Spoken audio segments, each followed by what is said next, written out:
So obviously a couple of weeks ago now, we talked about what was trending on Twitter, and that was United Ireland was trending for the very first time, and obviously this was a response to the riots that were happening as well. And I was sort of really shocked that a lot of people were just assuming on Twitter that somehow, if you just unite Ireland, then somehow the violence ends. That's it. Stops completely. And I'm like, hold on, guys. Hold on. You do realise the people who are rioting at this very moment in time are the ones that are exactly against a united Ireland. And trust me when I say that, these people, much like, the former people in the IRA, have weapons, guns, and all sorts of stuff stashed.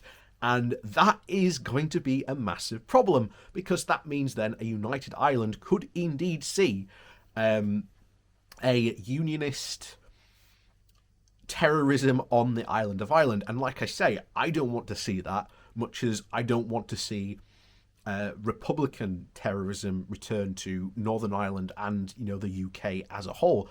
I don't want to see that. But the fact that a lot of people seem to just go with this fact that, oh, United Ireland solves all the problems. No, it doesn't. Like I say, the situation that Northern Ireland was in prior to Brexit was ironically the best of both worlds, because the Unionists got their own part of Northern Ireland, they got to part feel of the Union as well, while the Republicans, wherein again they got Northern Ireland, but they also got to feel like they were part of Ireland as well. And ironically, it struck this almost perfect balance.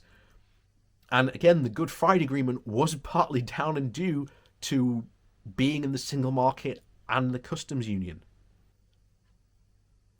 And the idea now that Boris Johnson, who just seems to be engaged in this bizarre game of brinkmanship over the situation, doesn't seem to get it, because again, we've mentioned this before, Johnson is not a proper leader. We need someone who can actually partake in statesmanship, and that is the last thing Boris Johnson can do.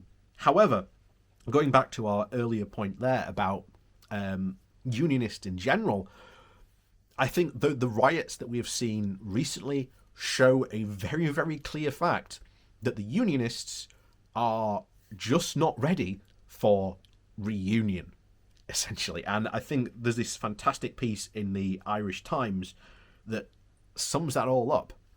So before we jump into that, please do remember to hit that like, share, and subscribe button. And of course, down below there is a link to my Patreon page, as well as a one-off donation link. And as always, thank you very much for watching. We're not ending it yet, but yeah, thank you to all those people that do support me that way. I was just on autopilot there. But yes, like I said, this comes from the Irish Times, and the title is Unionism Not Emotionally Ready for a Conversation About United Ireland.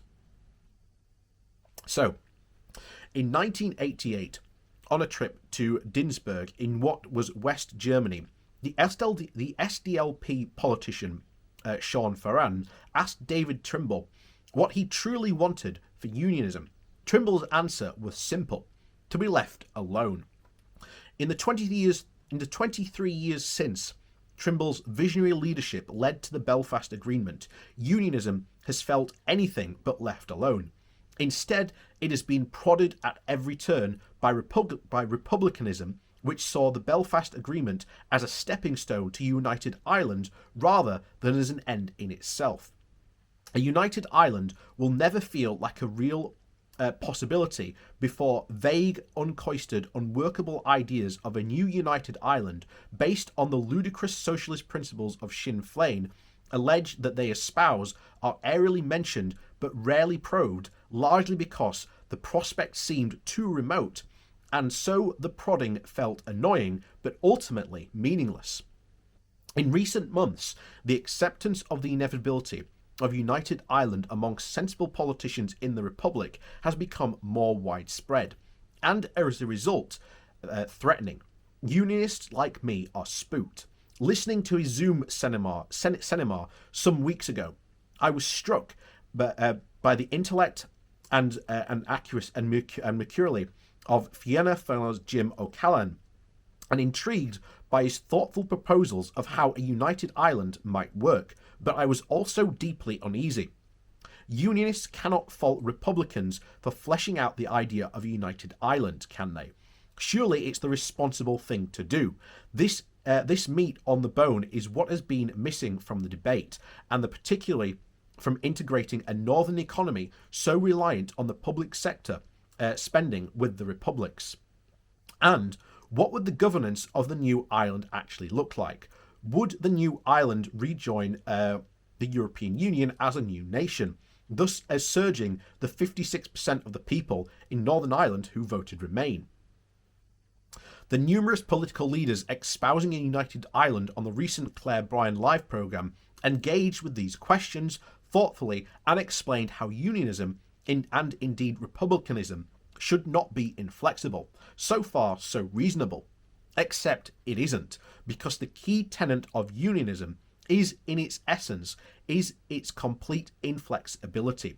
What is unionism without the union? I have listened with interest to calculations about how influential unionists could be in the new Ireland, making up perhaps 12% of the new Daral Alien, rather than the tiny fraction of MPs at Westminster.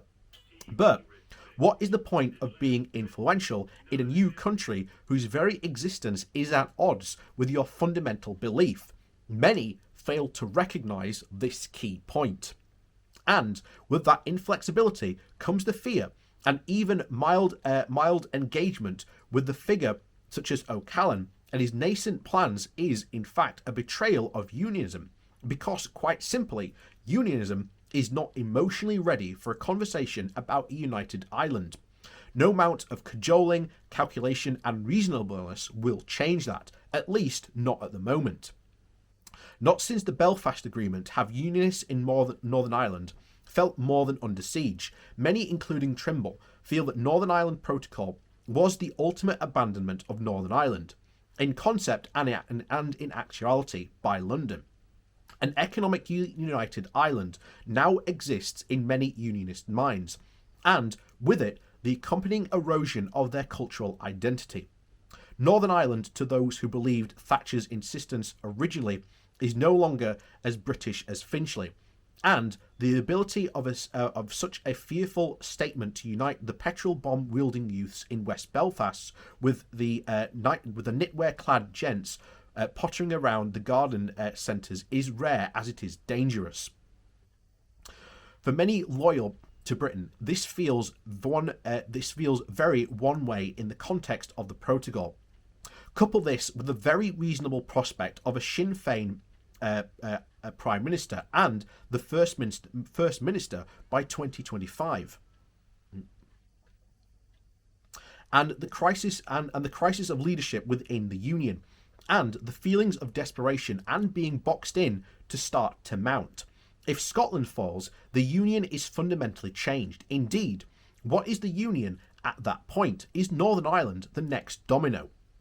The threat also comes with the Northern Ireland, and they witnessed the comments of former Ireland international rugby player Andrew Trimble on Claire Braley Live. Many unionists fear his accurate sentiments about a fused British Ireland and Northern Ireland identity are a true threat to the Union, keeping dilute Britishness as it will cease to be relevant.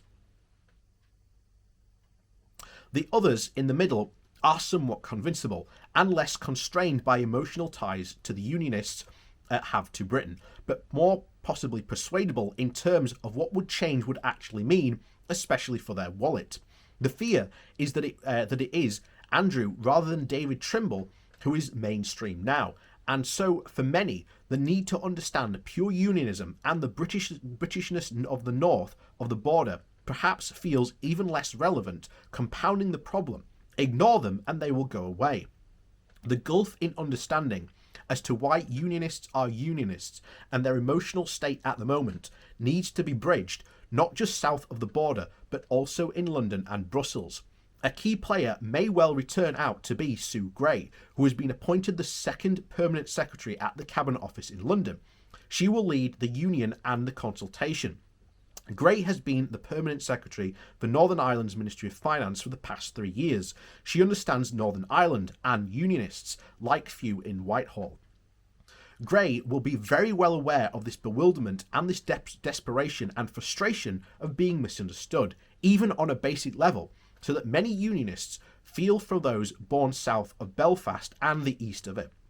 If it is truly to be a mature conversation about a united Ireland, O'Callaghan and others must not go beyond unionism so quickly, rather meet Unionists halfway, starting a more low-key discussion consistent of first principles and current realities.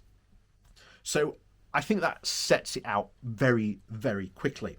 A united Ireland, while it almost certainly is possible, you really need to have an actual conversation, because I think it gets the point.